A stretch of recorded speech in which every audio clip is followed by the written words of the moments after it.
Ketika badai kehidupan seperti kecelakaan, penyakit berat, kemerosotan dalam bisnis, kematian orang terdekat, bahkan ketika kita berhadapan dengan ajal kita, masihkah kita mampu untuk melihat bahwa Allah ada bersama dengan kita?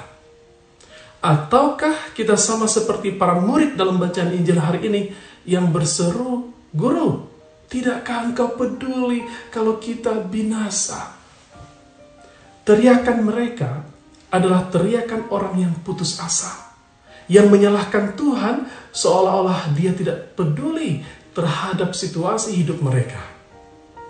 Padahal kita tahu bahwa paling tidak 4 orang di antara murid-murid Yesus itu, Simon Petrus dan Andreas, Yakobus dan Yohanes, adalah para nelayan yang ulung. Jadi mereka tahu persis bagaimana berhadapan dengan situasi ketika danau bergejolak. Ketika mereka harus mempertahankan hidup mereka sebagai seorang nelayan yang ulung di tengah situasi yang paling rumit. Namun teriakan kali ini adalah teriakan yang putus asa. Nah, permasalahan real dalam kehidupan kerap kali bukan terletak pada ketidakpedulian Tuhan, melainkan karena ketidakmampuan kita untuk membuka mata dan melihat dengan jelas bahwa Dia tetap hadir pada momen-momen genting dalam kehidupan kita. Realitas kehidupan menunjukkan bahwa kita seringkali dibutakan oleh ketakutan dan banyaknya persoalan, ketimbang dicelikkan oleh kehadiran dan bantuan Tuhan dalam aneka berkat-Nya. Kita masih seringkali melihat bahwa persoalan dan beban hidup kita lebih besar daripada kuasa Tuhan. Dan karenanya kita berusaha menghandle segala sesuatu dengan segenap kekuatan kita lepas dari segala kekuatan Tuhan. Nah, ketika kita tidak berhasil mengatasi persoalan yang paling rumit dalam hidup kita, kita mulai menyalahkan Tuhan, mulai mengatakan bahwa Dia absen dalam kehidupan kita, atau tertidur karena tidak menyelesaikan persoalan hidup kita tersebut. Sesungguhnya, iman kitalah yang sebenarnya masih lemah. Bacaan Injil hari ini hendak mengajari kita 2 realitas. Yang pertama adalah Tuhan Yesus tidak pernah meninggalkan kita. Itu sebuah kepastian. Pun pada momen-momen tersulit dalam kehidupan kita.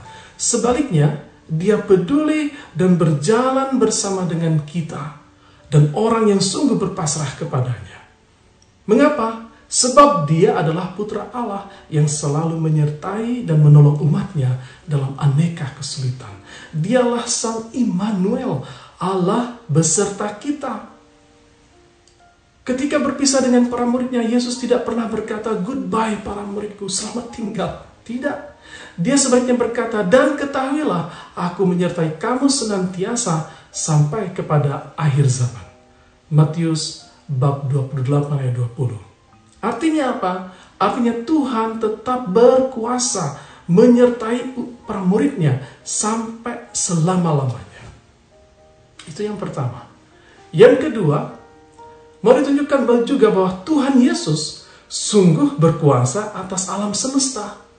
Hari ini dikisahkan bagaimana Dia meredakan badai dan angin ribut hanya dengan sebuah perintah, "Diam, tenanglah."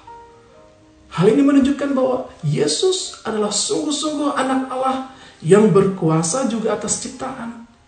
Dalam Perjanjian Lama dikatakan bahwa hanya Allah yang mampu mengontrol alam semesta. Mazmur 107 ayat 23 sampai dengan 32.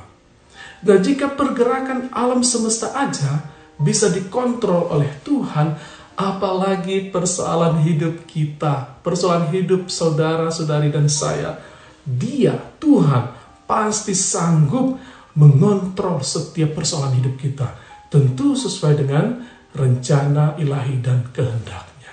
Maka jangan pernah ragukan apa yang akan Tuhan buat untuk kita, Bapak Ibu Saudara-saudari. Yang paling penting adalah bahwa dalam segala situasi hidup kita, entah apapun persoalan hidup kita saat ini, kita tahu Tuhan tidak akan pernah membiarkan kita, orang-orang yang sungguh-sungguh berpasrah padanya. Tantangan, rintangan seberapapun yang kadang menghantam hidup kita, kalau kita sungguh percaya Tuhan ada di dalamnya, kita bisa melihat bahwa penyertaan Tuhan tidak pernah terlepas dalam kehidupan kita. Tuhan kadang menguji kita lewat tantangan-tantangan hidup kita.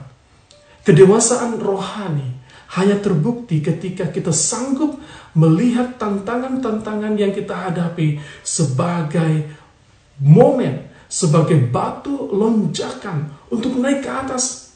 Hidup spiritual yang kuat adalah hidup spiritual yang pernah mengalami tantangan.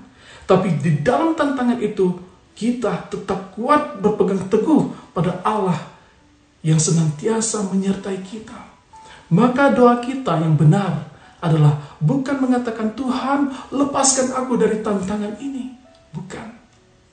Tetapi mari kita katakan, Tuhan kuatkanlah aku, bantulah aku dalam menghadapi tantangan ini.